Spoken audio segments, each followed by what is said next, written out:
बचाओ बचाओ। अफसोस, जब तुम्हारे पास मौका था तुम्हें तब ही निकल जाना चाहिए था। एक साइंसी तजर्बे में एक मेंढक को ठंडे पानी के बर्तन में डाल दिया गया। मेंढक आराम से बैठ गया क्योंकि पानी का दर्जा हरारत उसके लिए बिल्कुल ठीक था। फिर बर्तन के नीचे आग जलाई गई। आस्ता आस्ता पानी का दर्जा हरारत बढ़ने लगा। मेंढक की ये खूबी थी कि वो बदलते दर्जा हरारत के मुताबिक अपने जिस्म को ढाल लेता है ताकि सर्दी गर्मी को आसानी से बर्दाश्त कर सके। पानी हल्का सा गर्म हुआ।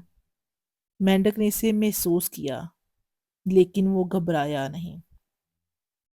वो अपने जिस्म का दर्जा हरारत बदलकर पानी के मुताबिक ढल गया।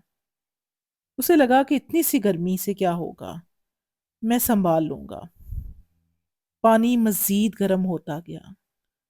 मेंढक ने फिर खुद को दर्जा हरारत के मुताबिक कर लिया और वो सोचता रहा, शुक्र है मुझ में हालात के मुताबिक खुद को ढालने की सलाहियत है।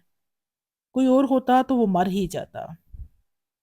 फिर पानी उबलने के करीब पहुंच गया। अब मेंढक की बर्दाश्त खत्म होने लगी। वो छलांग लगाना चाहता था, बाहर निकलना चाहता था, लेकिन अब इसके पास ना हिम्मत बची थी और ना ही ताकत। आखिरकार पानी खोलने लगा और मेंढक गर्म पानी में ही मर गया। तजर्बा करने वाले ने अफसोस से कहा, अगर मेंढक को उबलते हुए पानी में फेंकते तो वो फौरन छलांग लगाकर बाहर आ जाता।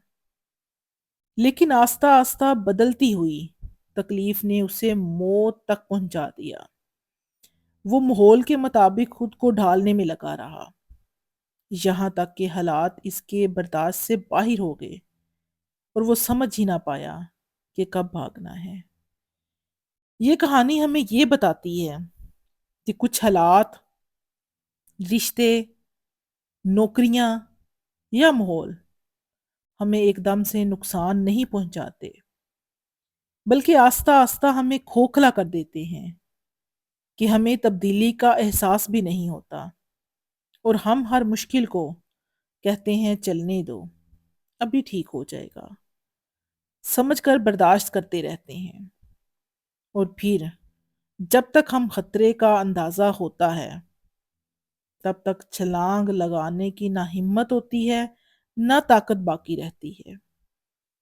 इसलिए जिंदगी में बहुत जरूरी है कि हालात का जायजा लेते रहें, बर वक्त फैसला करने की हिम्मत पैदा करें और ऐसी जगह, ऐसी हालत या ऐसे रिश्ते में ना रहें जहां गर्मी, तलखी आस्ता आस्ता आपको खत्म और खोखला कर रही हो।